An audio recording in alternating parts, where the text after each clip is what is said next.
Regardez cette carte du ciel. À votre gauche, c'est la Chine.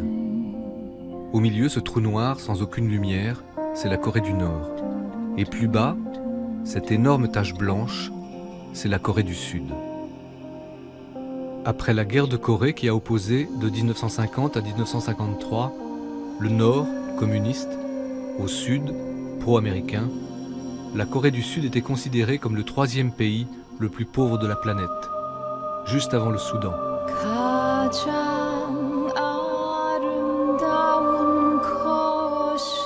En 50 ans, elle est devenue une des nations les plus prospères. Comment ce miracle a-t-il eu lieu, alors que le pays est toujours en guerre avec son frère du Nord, qui ploie depuis bientôt 70 ans sous le joug du régime communiste? Venant de Beyrouth, une ville divisée pendant 15 ans entre chrétiens et musulmans, le miracle coréen m'a toujours intrigué et fasciné.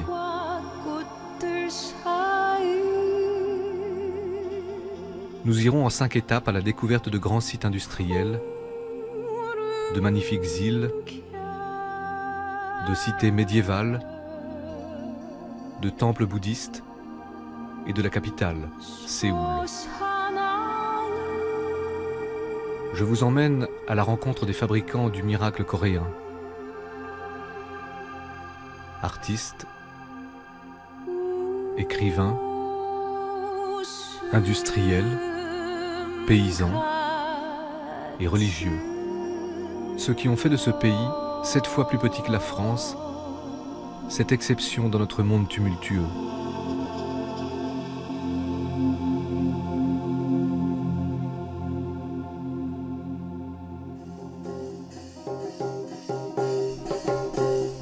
La Corée du Sud est riche de 3215 îles qui ornent tout le pourtour de son littoral.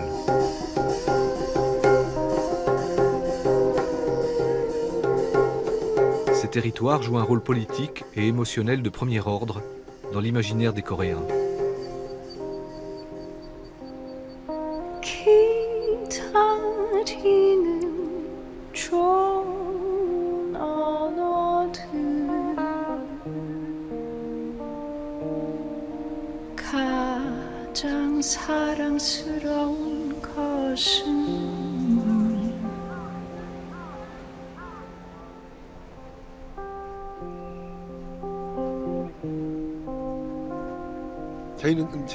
Nous sommes actuellement au village de Tangkeut. Son nom signifie le bout de la terre. C'est là exactement que la mer du Sud et la mer de l'Ouest se séparent.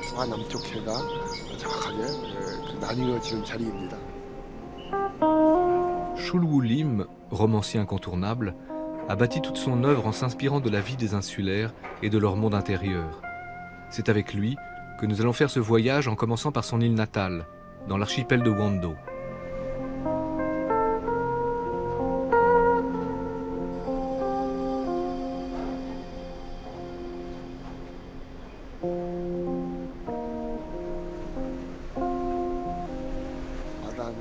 La mer. Je suis un fils de la mer. J'ai dû naître dans l'océan. Je suis né dans les vagues de la mer.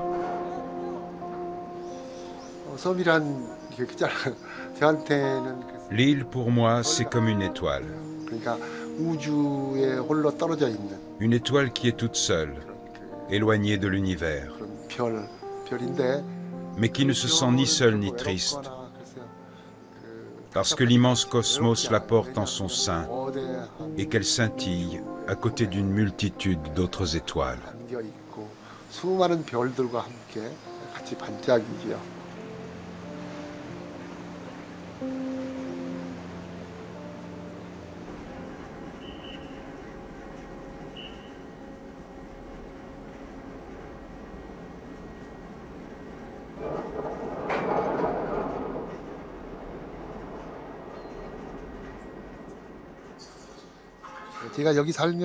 Aujourd'hui, tous les bâtiments sont en briques. Alors qu'il y a 20 ans, il y avait des maisons traditionnelles coréennes avec des murs en terre et des clôtures en pierre. C'était très beau.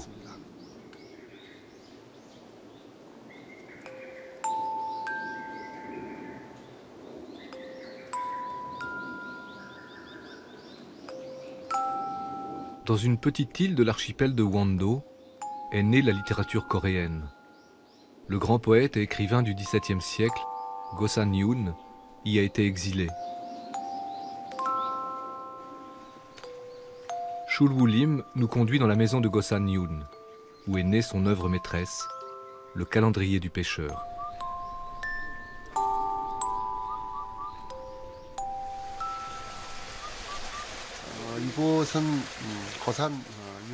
Nous sommes sur un des lieux de Gosan Yoon-sundo. Gosan est le poète le plus représentatif de la littérature classique coréenne. Cela parce qu'à l'époque, les nobles et les lettrés utilisaient les caractères chinois pour décrire la vie de la cour.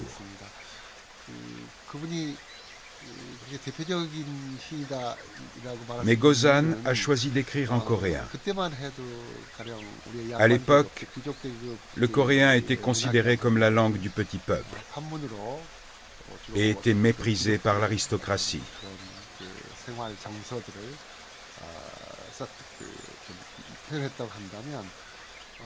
Gosan est le premier à écrire en coréen. Il a quitté la cour, a choisi cet endroit isolé et a décrit dans ses œuvres la vie des petites gens.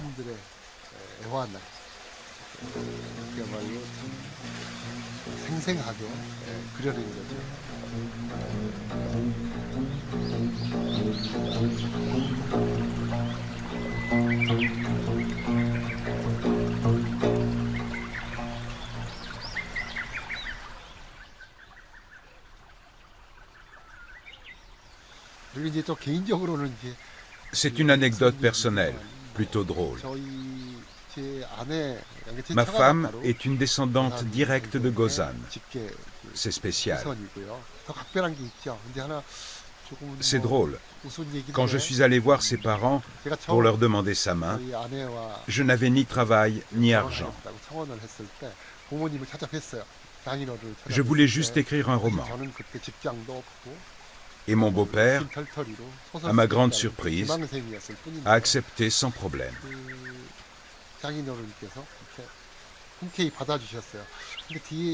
Plus tard, il m'a confié qu'il avait apprécié le fait que je voulais écrire, faire de la littérature.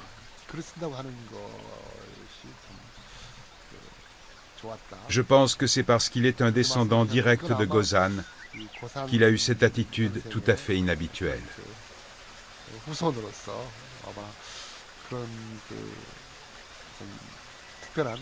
Moi, je suis issu d'une famille roturière.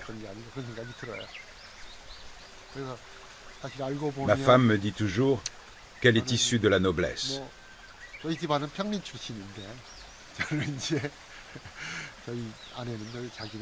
Elle me taquine souvent en disant qu'en l'épousant, j'ai réussi mon ascension sociale.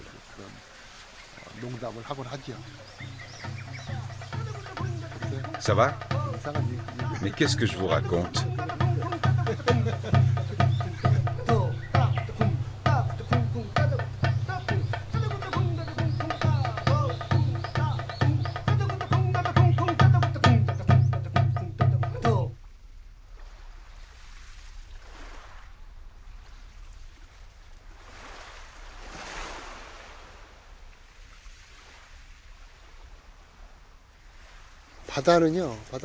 La mer, c'est vraiment un monde magique.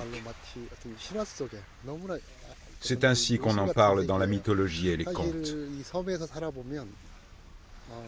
Quand on vit sur cette île, la couleur de la mer change à chaque instant de la journée. Surtout le soir, après avoir éteint la lumière et s'être allongé pour dormir, la tête sur l'oreiller, on entend alors une multitude de sons forts.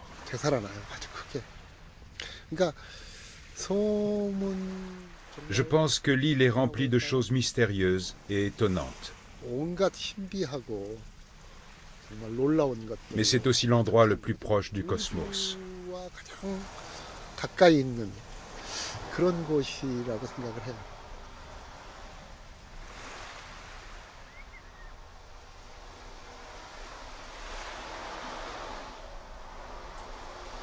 파도는 Les vagues sont des chuchotements ou des chansons. 노래라고 말할 수 있을 것 같아요. 그거는 Les chuchotements que la terre, le cosmos et la mer nous murmurent. 우리에게 전해주는 어떤 속삭임.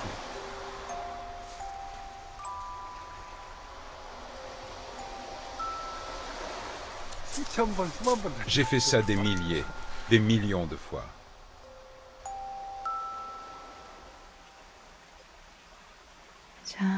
장차장 우리 아가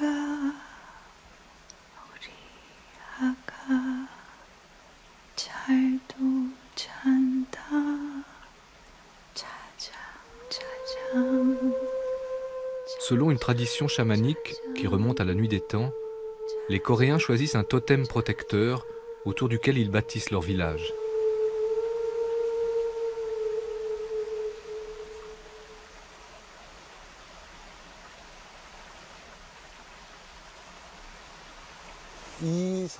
Quand les premiers arrivants ont débarqué sur l'île, ils se sont mis en quête d'un lieu où construire leur village.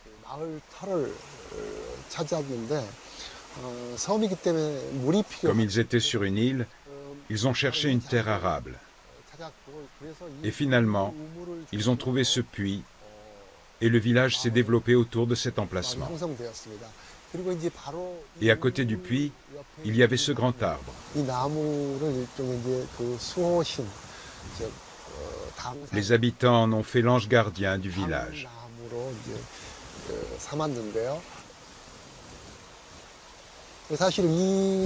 Ce site est si sacré que les habitants n'y entrent pas à tout bout de champ. Son accès est réservé à quelques privilégiés.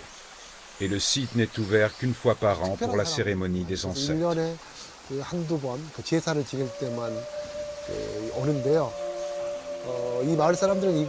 Les villageois ont toujours appelé cet arbre l'arbre grand-mère.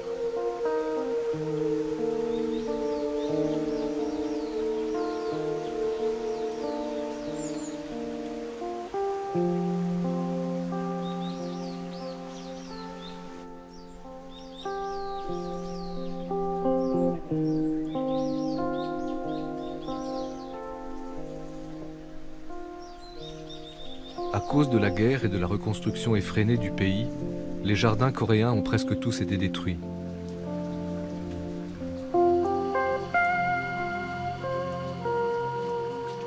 Nous sommes ici à Seyunjung, un jardin créé par le poète Go San-yoon. Ce jardin est l'illustration de l'art paysager coréen.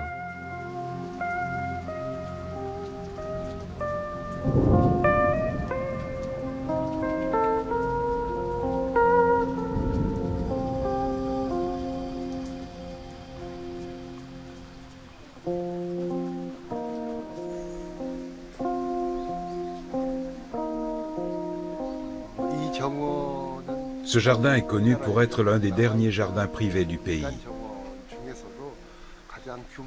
C'est le plus grand et celui qui reflète et préserve le mieux la tradition coréenne. En Corée, on cherche au maximum à préserver l'état naturel des jardins. On essaye également de ne pas intégrer un côté artificiel au paysage. Ce jardin est vraiment très respectueux de l'environnement. Si on compare les temples coréens aux japonais et aux chinois, cette différence d'approche saute aux yeux.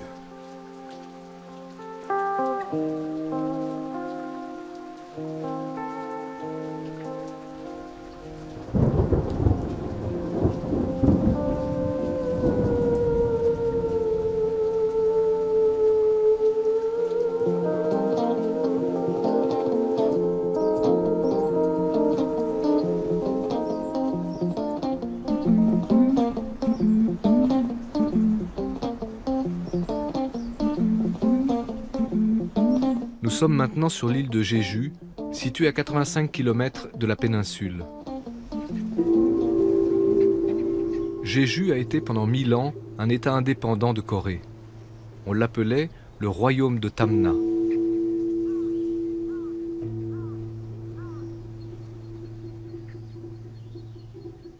Le mont Halla est un volcan qui culmine à 1950 mètres d'altitude.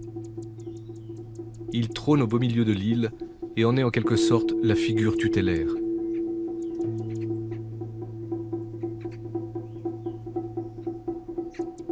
Contrairement aux autres îles du pays, Jeju est une destination touristique. De partout, des visiteurs affluent pour admirer ses paysages et ses sites. L'île de Jeju est très spéciale pour les Coréens.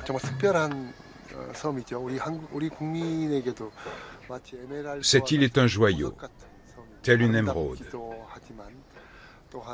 Elle est belle, mais comme elle est très éloignée du continent, elle conserve un aspect exotique qui la rend si particulière. Mais quand on regarde de près l'île, il y a enfoui, derrière ce paysage magnifique et mystérieux, des secrets, des pans de l'histoire tragique du pays. Chul Woo-lim a longtemps vécu à Jeju avant de s'installer à Séoul. Cette île a joué un rôle important dans sa vie.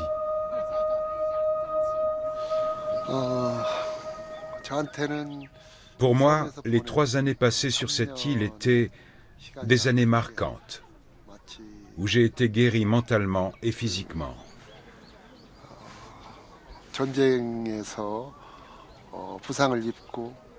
Comme si j'avais été blessé pendant la guerre, que j'étais revenu dans mon village natal et que les bras de ma mère m'enlaçaient avec amour.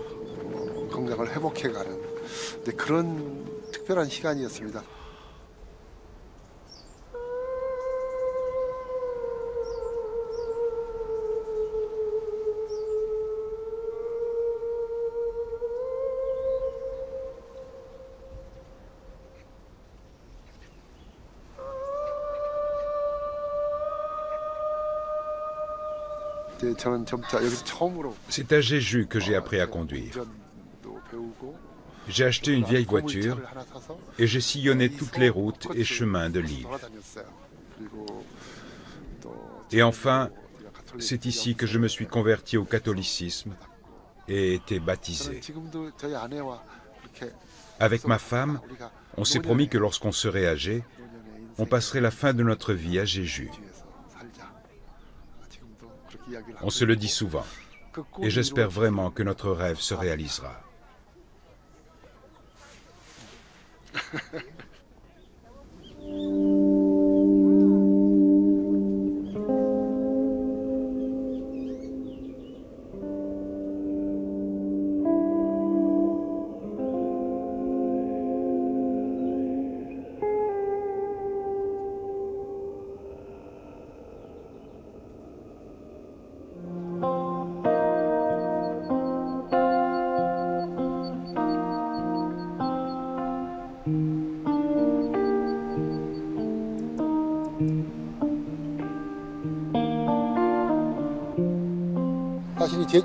En fait, l'île de Jeju a connu une longue histoire d'invasion.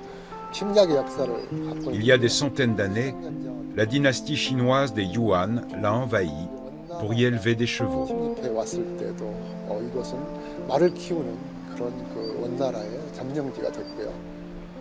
Lors de la colonisation japonaise, l'île a été utilisée comme station d'observation par l'armée japonaise et a été très endommagée.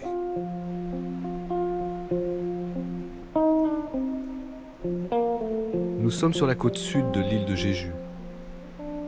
Il y a 250 000 ans, le volcan du mont Halla a fait éruption et sa lave a coulé dans la mer.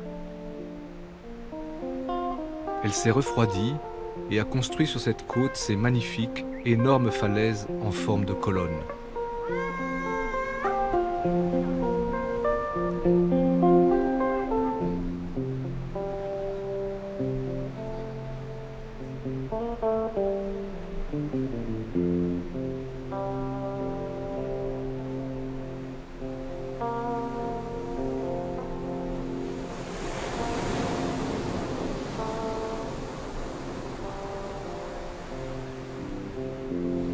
바로 이곳에 미군 해군 기지를 미국 해군 기지를 세우려고 하는. C'est ici que la marine américaine a le projet de bâtir une immense base navale. La population s'y est fortement opposée, mais les gouvernements coréens et américains n'en ont pas tenu compte. La lutte a duré longtemps. Elle continue encore, mais ça a l'air plus ou moins plié.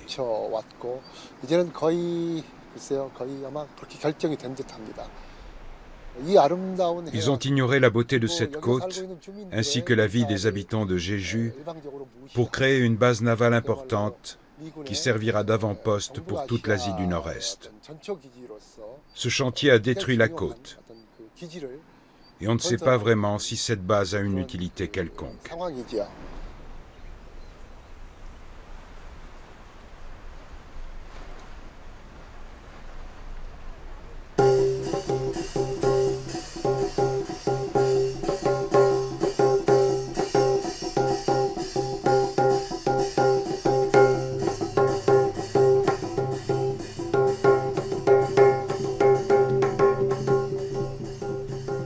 L'île de Jeju est connue pour ses plongeuses, qu'on appelle haino. Ce métier pénible se perd.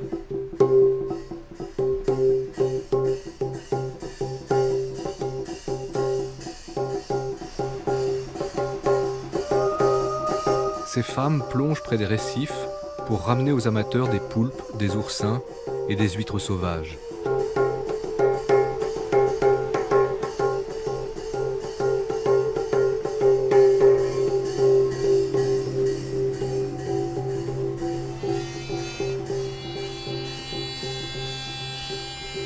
Chassées par la marine qui construit sa base navale, elles se sont repliées sur cette partie de l'île.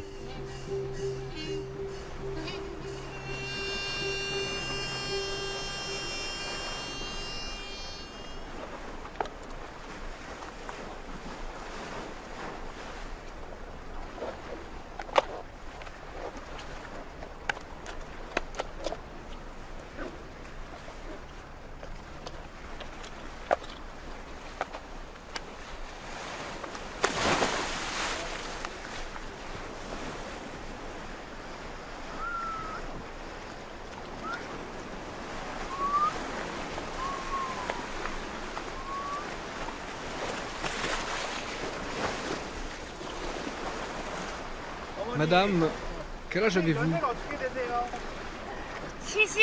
72 ans. Quand il y a de la houle, c'est difficile. Mais je dois tenir le coup, parce que j'ai des enfants. Quand la santé va, tout va.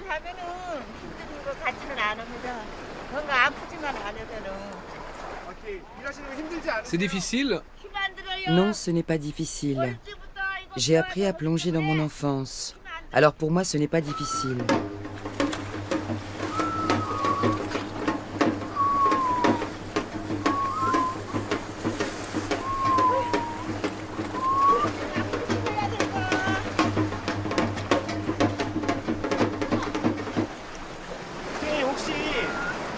Si vous aviez une autre vie, quel serait votre rêve? Je ne referai pas ça. Je m'y suis déjà frottée, ça suffit. Ce métier est si méprisé.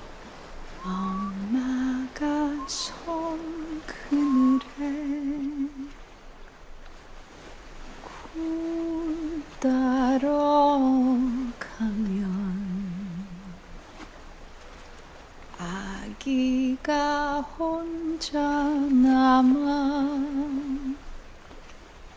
집을 보다가 바다가 불러주는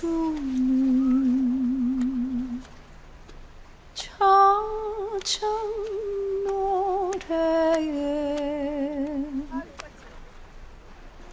알배고 스르르르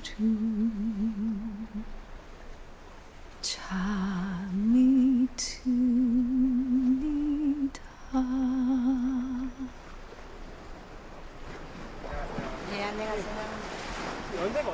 Bonjour.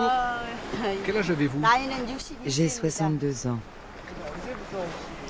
Vous plongez depuis longtemps? Ça fait 37 ans que je plonge. J'ai commencé vers l'âge de 23 ans. Si j'ai un rêve, aujourd'hui les plongeuses gagnent assez bien leur vie comparée au passé. Ça va. Je n'ai pas de difficultés pour vivre de mon travail. Tout à l'heure, vous faisiez un son étrange dans l'eau.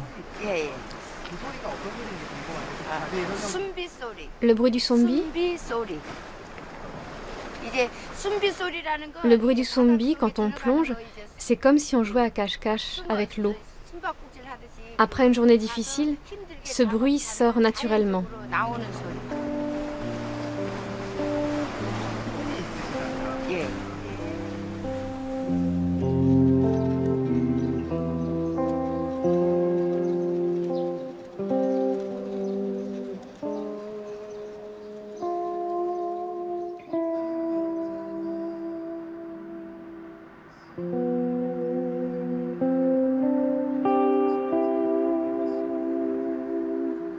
La marine coréenne, en association avec la marine américaine, a décidé de construire une gigantesque base navale capable d'accueillir des porte-avions. Elle a porté son dévolu sur un des plus beaux sites de la côte de Jeju, privant de nombreux pêcheurs de l'île de leurs réserves. Chul Woo-lim rencontre à l'occasion de sa visite à Jeju Monseigneur Kang, l'évêque catholique de l'île, qui mène un combat désespéré contre la construction de cette base.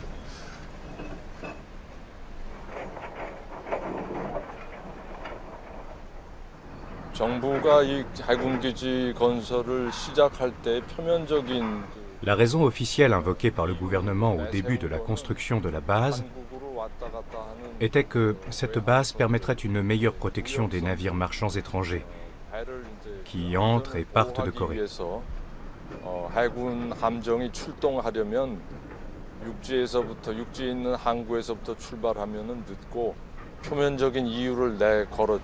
C'était la raison invoquée. Il était aussi question de sécurité nationale. Or, il se trouve que nous sommes ici au point le plus éloigné du 38e parallèle, donc loin de la frontière avec la Corée du Nord.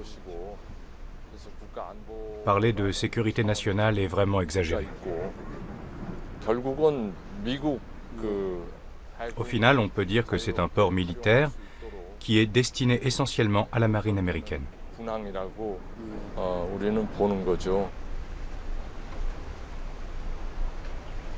L'Église catholique de Corée s'est opposée à cette décision du ministère de la Défense du pays et surtout à la manière dont les insulaires ont été dépossédés de leur gagne-pain. Cette terre a subi la répression du 3 avril 1948, qui est une tragédie sans nom. Donc voir l'armée pénétrer à nouveau sur cette terre et construire cette immense installation militaire, c'est vraiment se moquer des gens de Jeju.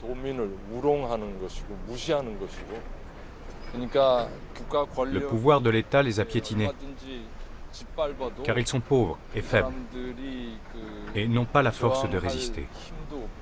L'événement dont nous parle Monseigneur Kang, celui du 3 avril 1948, a eu lieu 2 ans avant le début de la guerre de Corée.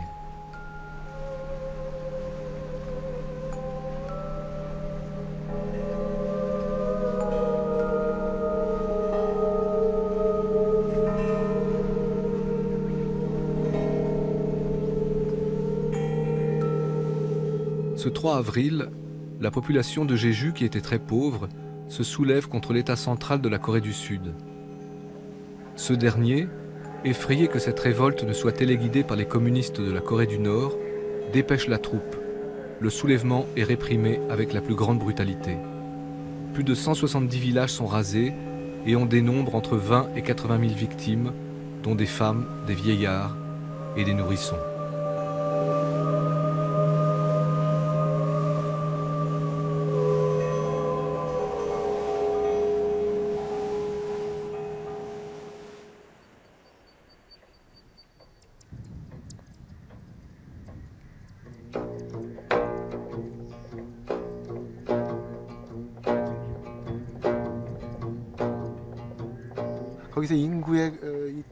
C'est un événement sanglant qui s'est déroulé sur cette petite île. Pratiquement 1/5 de sa population a été sacrifiée. On appelle ce lieu le cimetière aux 100 ancêtres et un descendant. Ça veut dire qu'il y avait énormément d'ancêtres, 100, et qu'on est tous et chacun leur unique descendant. C'est poignant.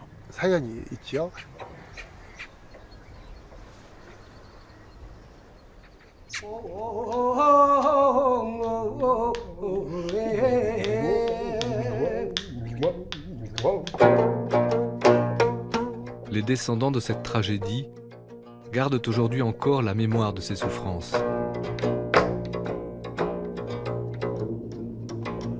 Très longtemps, le gouvernement a occulté cette page sombre de l'histoire de la Corée.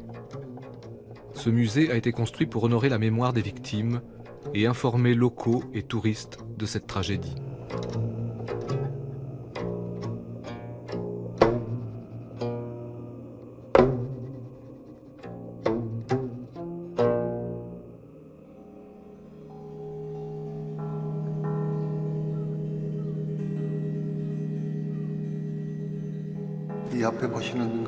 Ce que vous voyez ici est une pierre tombale. Pourquoi cette stèle est-elle couchée ici, au lieu d'être érigée dans un cimetière?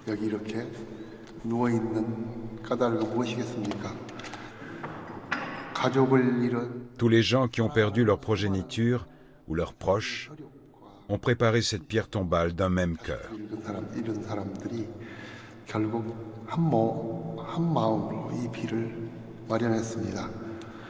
Si on n'y a encore rien inscrit, c'est parce que les morts n'ont pas encore eu le traitement qu'ils méritaient.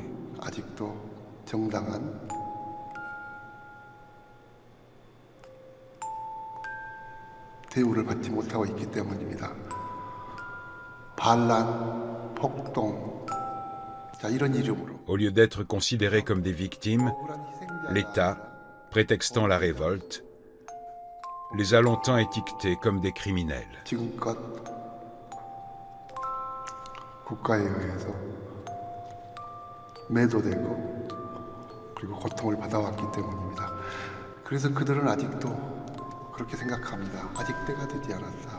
Les habitants de Jeju ont décidé que tant que la vérité sur ces morts vaines n'aura pas éclaté au grand jour, ils n'inscriront absolument rien sur cette stèle.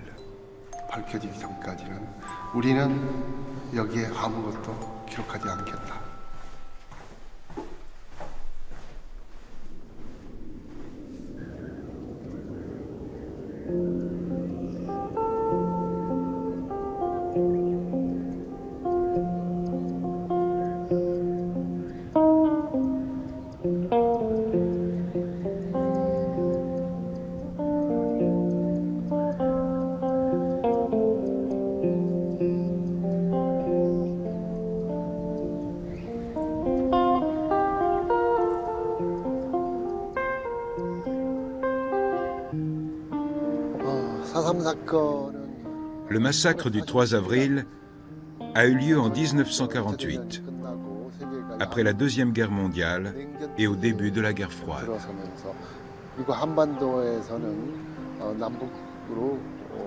Il a été perpétré lorsque la péninsule coréenne commençait à se séparer entre le nord et le sud.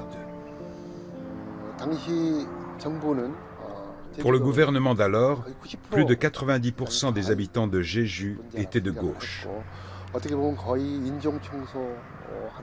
On pourrait parler de nettoyage ethnique, car on dénombre près de 30 000 victimes sur 200 000 habitants de l'île. Le gouvernement voulait soi-disant se débarrasser des partisans de gauche, mais en réalité, ça a été un carnage où jeunes, vieux, hommes, femmes, nourrissons ont été exterminés, sans distinction aucune.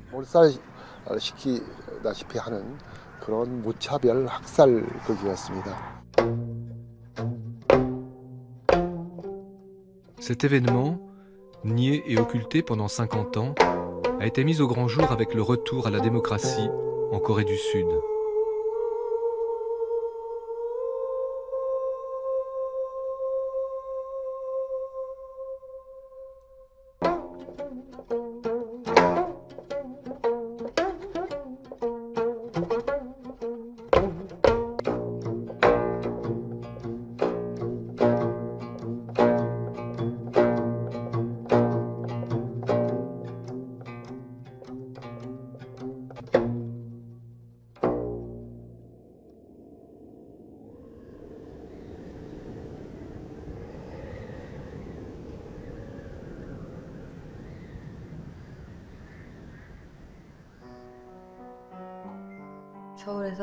On vient de Séoul, mais on ne vivait pas dans le même quartier. Je préfère vous voyez. Song-hee et Hong-byul ont la trentaine. Ils sont originaires de Séoul. Ils vivent ensemble depuis quelques années, mais ne sont toujours pas mariés. Ils se sont installés il y a quelque temps à Jeju. En Corée, la tradition est si forte qu'ils sont obligés de cacher leur amour à leurs parents. Moi, je voulais quitter Séoul. On s'est rencontrés dans un café et elle m'a dit qu'elle voulait faire du surf à Jeju. Cette phrase m'a décidé.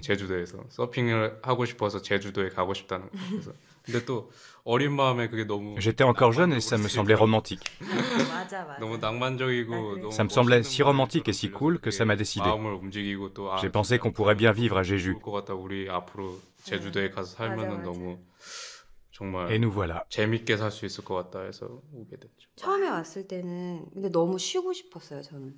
Au début, je voulais me reposer.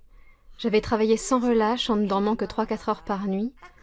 Quand je suis arrivée à Jeju, je n'avais pas envie de recommencer à travailler comme une dingue. Et c'est pour ça que pendant 1 an, elle s'est amusée. C'est vrai, je me suis amusée. J'ai dépensé tout l'argent que j'avais gagné jusque-là. Puis j'ai fait quelques petits jobs, payés 375 € par mois au début. Pendant 8 à 9 mois, j'ai continué à ne rien faire de très sérieux, en cumulant des petits boulots.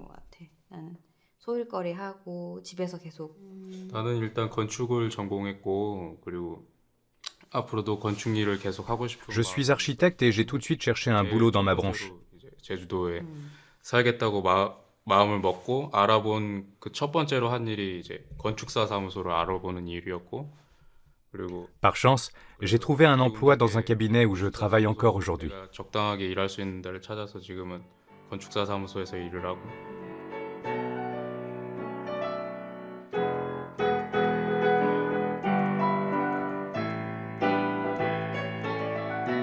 특히나 이게 모르겠어요. En Corée, les parents qui ont une fille s'inquiètent toujours. Des parents qui ont une fille et qui acceptent qu'elle vive en concubinage librement et lui disent juste « fais attention », ça n'existe pas.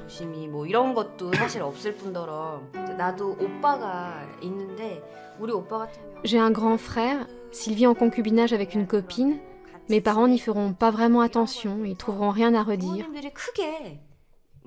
Mais si c'est moi, leur fille, alors ils commencent à stresser. Ils me disent toujours « Sung-hee, le concubinage, c'est hors de question pour toi. » On va se raser la tête et ramper à genoux jusqu'à Séoul. Sa mère va me gifler.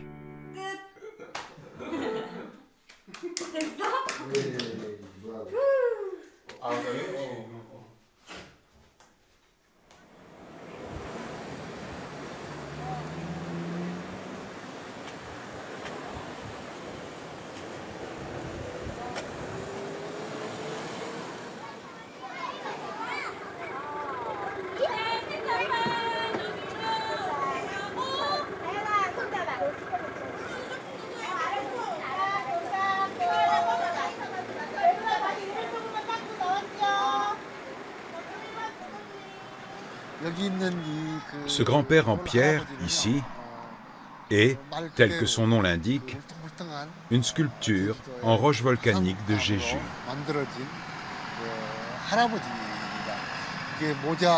Il a un chapeau rond et de gros yeux tout ronds.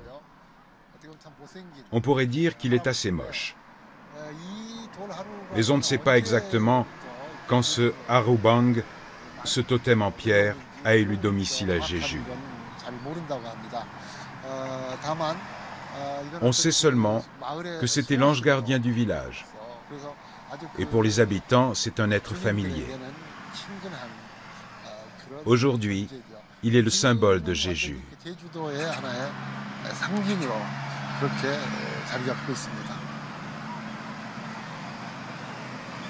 D'après la légende, les esprits fondateurs du royaume de Tamna sont apparus ici même, dans ce jardin, au centre de la ville.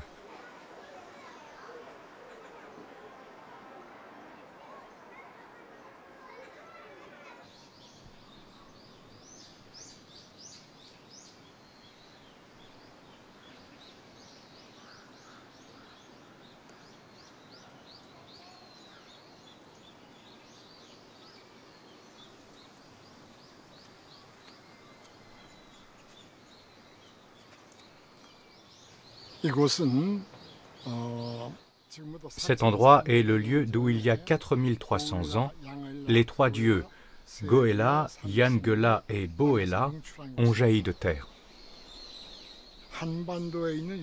C'est le site historique le plus ancien de toute la péninsule.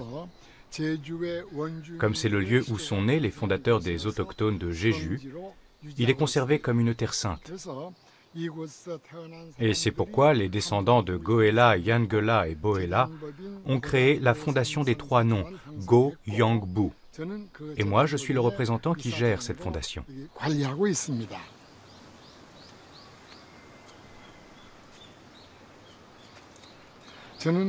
Je suis le 79e descendant des Goela.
C'est la première fois que vous venez ici? Oui, c'est la première fois. On est souvent passé devant le volcan Seongsang Ilchubong, mais jamais de ce côté-ci. On ne savait pas qu'il y avait une route. C'est beau. À côté, il y a un champ. Et là, les rochers sont très beaux aussi. Ça m'apaise.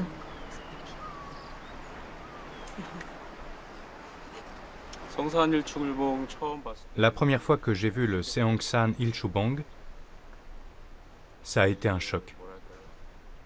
C'était, comment dire, gigantesque. La nature, les pierres ne sont pas vraiment vivantes. Mais là, j'avais l'impression qu'elles l'étaient.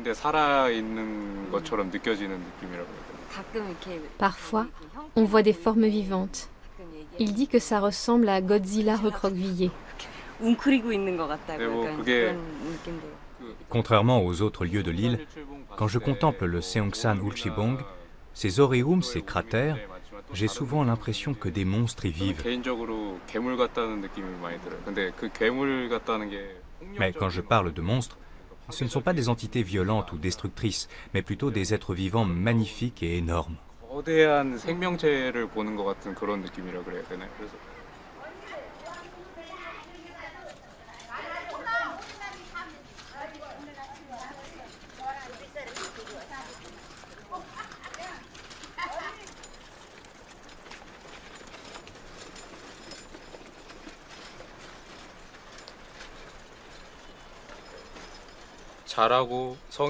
Maintenant que je suis adulte, je prends conscience des traumatismes de l'histoire.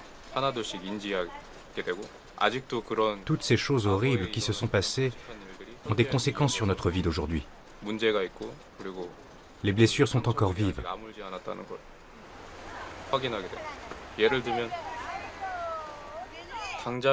Un exemple, je suis né dans un pays divisé. J'ai fait mon service militaire pendant 2 ans et je dois continuer à m'entraîner dans l'armée de réserve.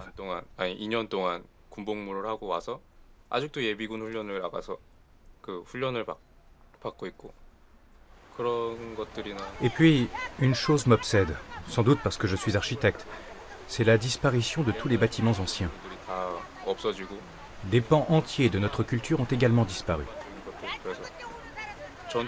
La tradition n'arrive plus à se perpétuer, la guerre ayant tout détruit.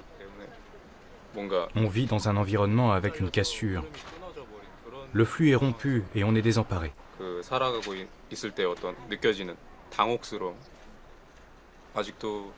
Ce sont des problèmes qui subsistent, des problèmes graves qu'on doit résoudre.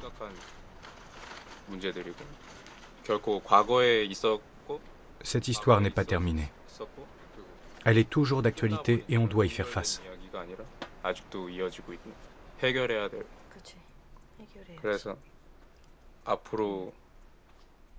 On doit en être conscient pour résoudre les problèmes ensemble, face à face, pour guérir et pour restaurer le flux brisé. Il faudra débattre sereinement de notre situation.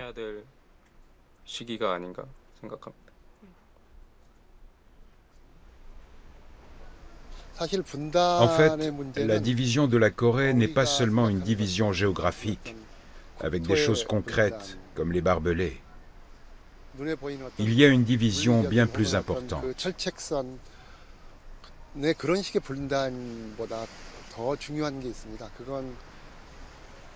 C'est la division qu'il y a dans nos cœurs. C'est pareil pour tous, que l'on soit au nord ou au sud. Vivre sur une terre divisée, pour nous, simples personnes, ne peut pas être normal.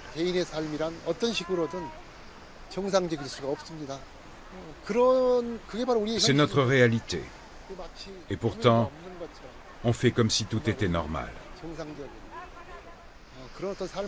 On se trompe en pensant qu'on vit de façon normale. Je pense que c'est ça, la plus grande tragédie.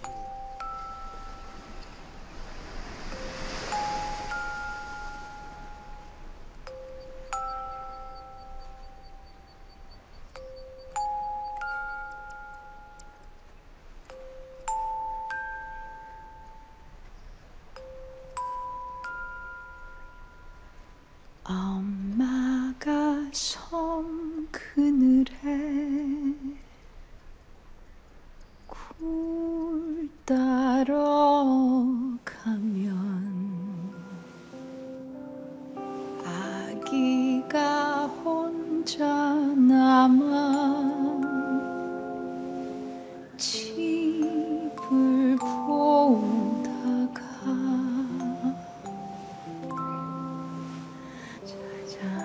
찾아 우리 아가 잘도 잔다. Même aujourd'hui, quand je suis à Séoul dans le métro et que je suis fatigué, je m'auto-hypnose. Je ferme les yeux et je m'imagine face à la mer, dans mon village natal.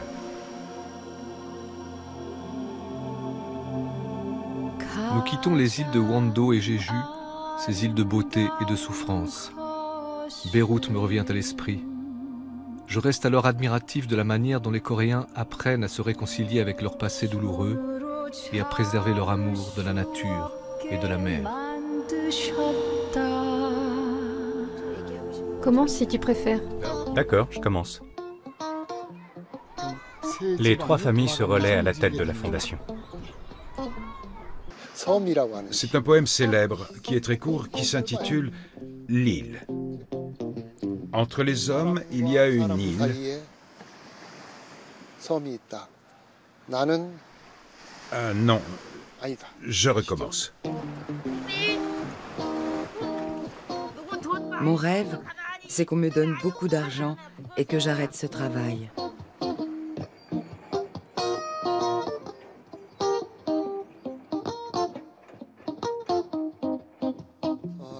Voici le poème. Entre les hommes, il y a une île. Je veux aller sur cette île.